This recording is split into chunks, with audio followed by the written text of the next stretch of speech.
Hamish, the hairy haggis. What is a haggis? A question asked by many. However, the question should be not what, but who. It's Hogmanay, and everyone in Scotland is very happy. Everyone, that is, apart from Hamish, the hairy haggis. Hamish, the hairy haggis, lives on a steep hill in the Highlands of Scotland. The dawn of a new year means a big, noisy party for nearly all the Scots. For Hamish, Hogmanay is the start of many days keeping his head down, hiding in a deep, dark hole. Hogmanay marks the start of the haggis bashing season. Hamish has been in the hole for ages. He has long finished eating all his thistle sandwiches. Hamish is on the last page of his one and only book. He is very bored and very hungry and wants to go out to play. The hairy haggis bashers are usually very noisy, so Hamish listens hard at the opening of the hole. It seems to be quiet outside. Maybe the haggis bashers have gone home for the day, thinks Hamish. He decides to leave the hole in search of more thistles to make sandwiches. Big mistake. As Hamish sticks his head through the hole, a great hammer hits him very hard on the head. The hairy haggis basher has been hiding in the heather. Hamish is in big trouble now. The haggis basher carries Hamish down the hill and heads for his hometown of Inverhaggis. Hamish wakes up and finds himself in a cage.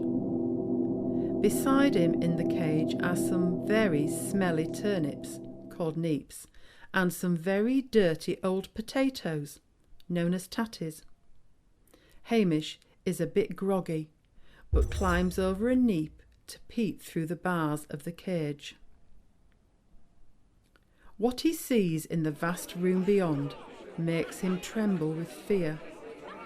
This must be the ancient ceremony that his grandfather, Harry, the even hairier haggis, once told him about. The Burn Supper.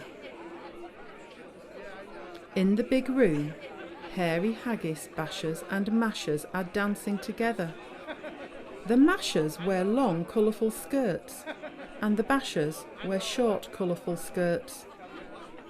To his horror, Hamish sees that one of the bashers is wearing his grandfather, Harry, tied around his middle. Hamish's grandfather was the great chieftain of the pudding race. Rabbie Burns, it seems, was the really big chief of all the hairy haggis bashers and mashers. He was the most feared enemy of haggis everywhere. Hamish knows he must escape from the cage. He tries to think of a plan.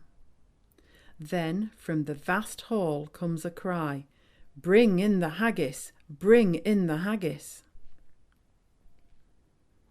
Hamish begins to shake even more when he hears these words.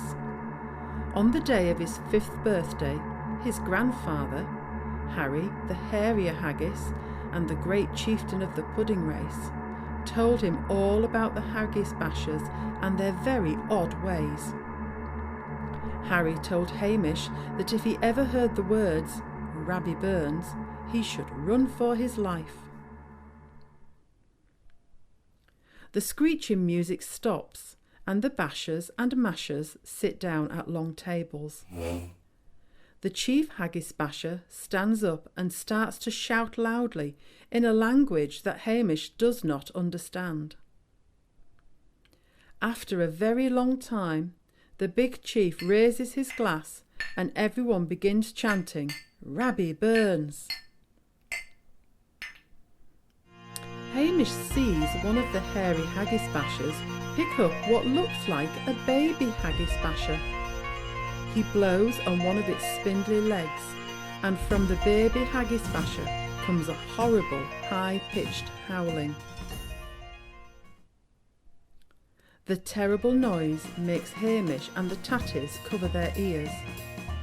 Luckily for the Neeps, they don't have ears, so can't hear the awful wailing. Hamish remembers something else his grandfather Harry told him. When you hear the horrible howling, leg it. Leg it? Leg it? Thinks Hamish, as he kicks a Neep with all his strength. The Neep hurtles towards the bars. It smashes a hole in the side of the cage, and Hamish jumps through. Hamish makes his escape. Hamish runs for his life through an open door. The bashers and mashers chase after him. Meanwhile, the smelly Neeps and the dirty old tatties also escape through the hole in the cage. The bashers and mashers trip over the Neeps and tatties. They end up in a tangled and colourful heap. Hamish is nearly caught by one of the bashers, but luckily Harry, Hamish's grandfather, springs to life, wraps his legs around the basher's ankles and trips him up. Hamish heads for the hills. The bashers are close behind and nearly catch him. Hairy haggis have 2 very long back legs and 2 very short front legs, which means they can run very fast up hills. As soon as Hamish sets foot on the hill, he knows he will be safe. Hamish is nearly at the very top of the hill, while the bashers are still at the bottom. They are out of breath and very angry. Hamish sends a traditional haggis greeting to the bashers. A few hours later, the hairy haggis bashers and mashers have given up the hunt for Hamish. In the kitchen of the big hall, they mix together some very strange ingredients in a huge bowl.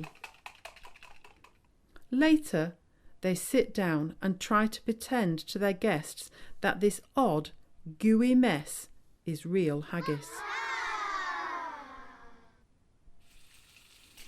Hamish warms up some thistle soup. He doesn't have the appetite for the basher stew. He is very happy knowing that he is safe from the hairy haggis bashers until next year.